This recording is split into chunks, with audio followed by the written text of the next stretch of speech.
A fome dos camponeses. As profissões do futuro.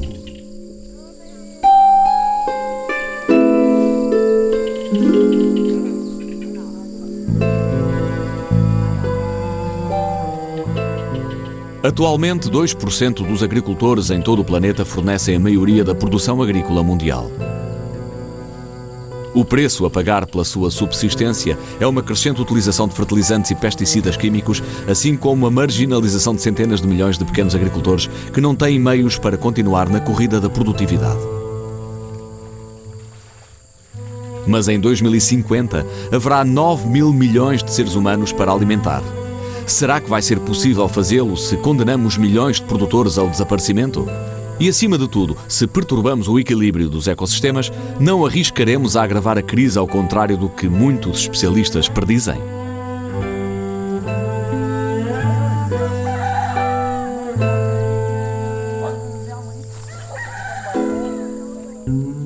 Em Tam Ba, no Vietnã, Nguyen Van Chien prepara-se para plantar a sua segunda colheita de arroz deste ano.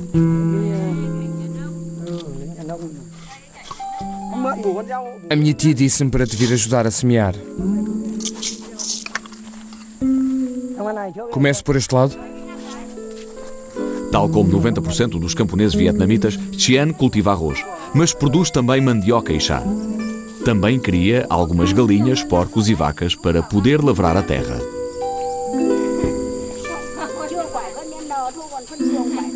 Penso que daqui a 10 dias já podemos colocar o adubo.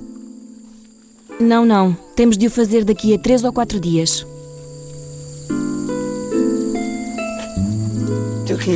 Depois da escola teria de ingressar no serviço militar. Mas como nasci numa família de camponeses, continuei a trabalhar na terra.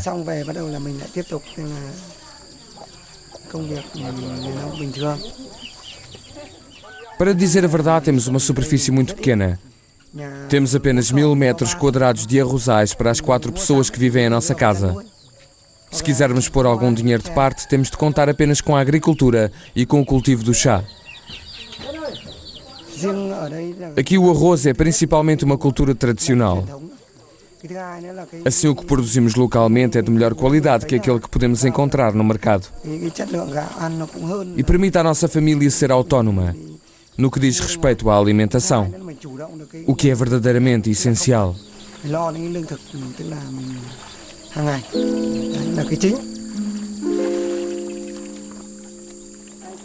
No Vietnã, um ditado diz que primeiro devemos assegurar-nos de que há o que comer e depois podemos pensar noutras coisas. É o que Chien faz com as 2 toneladas de arroz que recolhe todos os anos. Mas a melhoria da qualidade das sementes e dos sistemas hidráulicos facilitou bastante o trabalho nos campos e agora há mais tempo para iniciar novas atividades.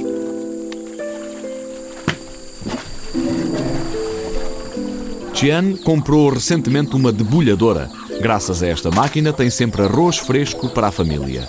Também lhe assegura algum rendimento, branqueia arroz para os seus vizinhos. Uma iniciativa individual que teria sido impensável há apenas 20 anos, quando as terras ainda eram coletivizadas.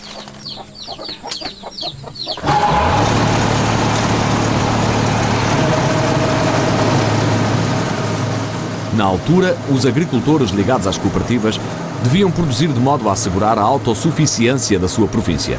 Uma política fortemente desmobilizadora que conduziu o país à beira da fome.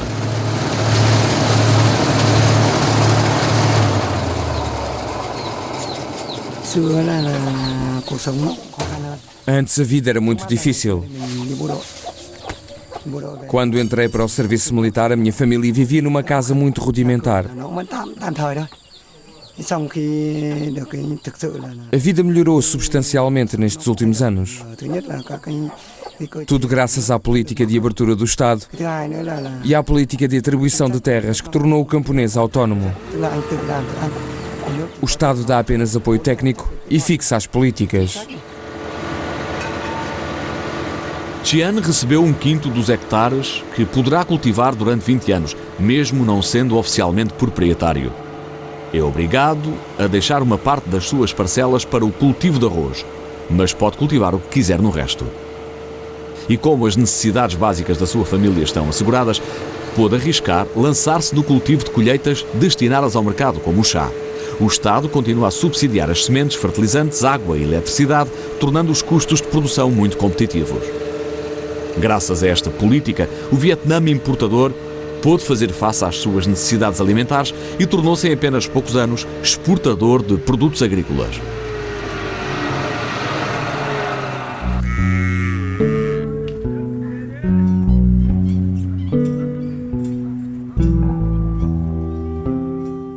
Se o Vietnã beneficiou da Revolução Verde, foi na Índia que esta ideia nasceu. Lançada em 1958, baseava-se na difusão de variedades de grão de alto rendimento, na extensão de irrigação e nos produtos agroquímicos.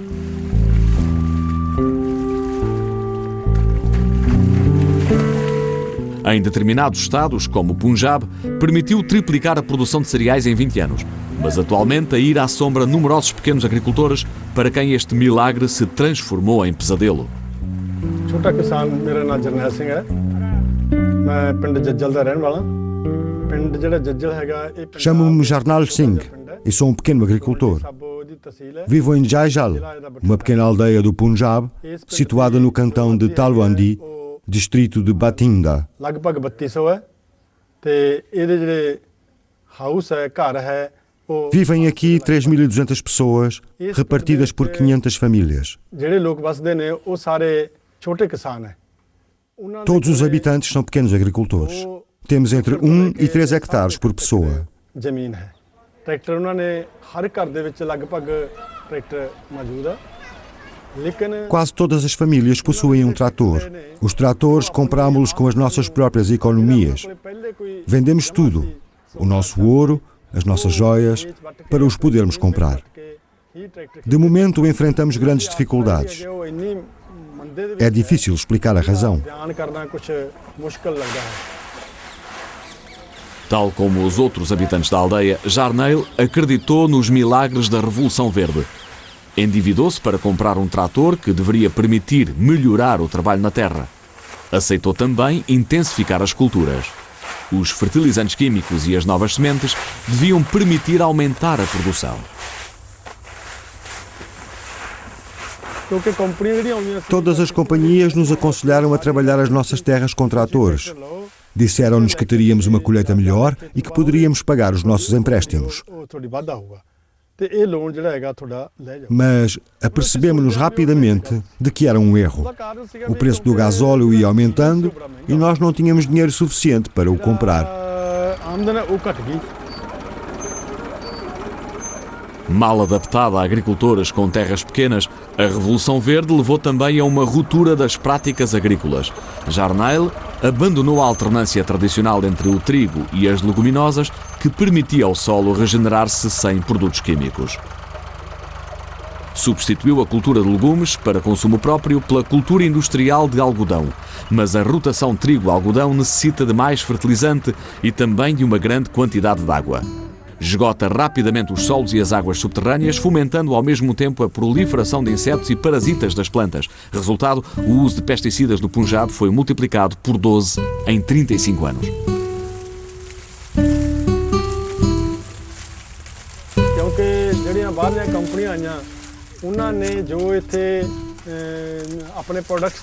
Desde que as companhias estrangeiras chegaram, quando começaram a distribuir os seus produtos, começaram por vender mais barato e depois aumentaram os preços.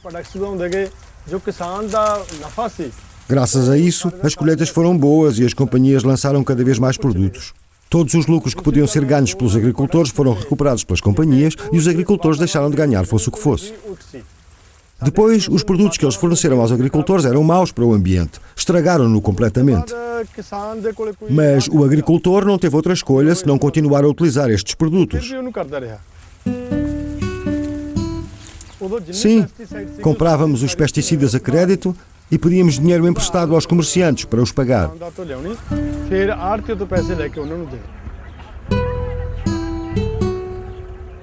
Utilizam produtos químicos e é necessário que o façam para compensar o empobrecimento dos solos e manter o rendimento. Para os pagar, os agricultores endividaram-se com taxas de juro bastante elevadas, apesar do preço que eles obtêm pelas suas colheitas estar a estagnar ou mesmo em declínio. Assim, quando Jarnail gasta 100 em fertilizantes e pesticidas, não ganha senão 80 com a sua colheita. Uma equação mortal para ele, mas que a curto prazo é o deleite da indústria agroquímica. Le problème, c'est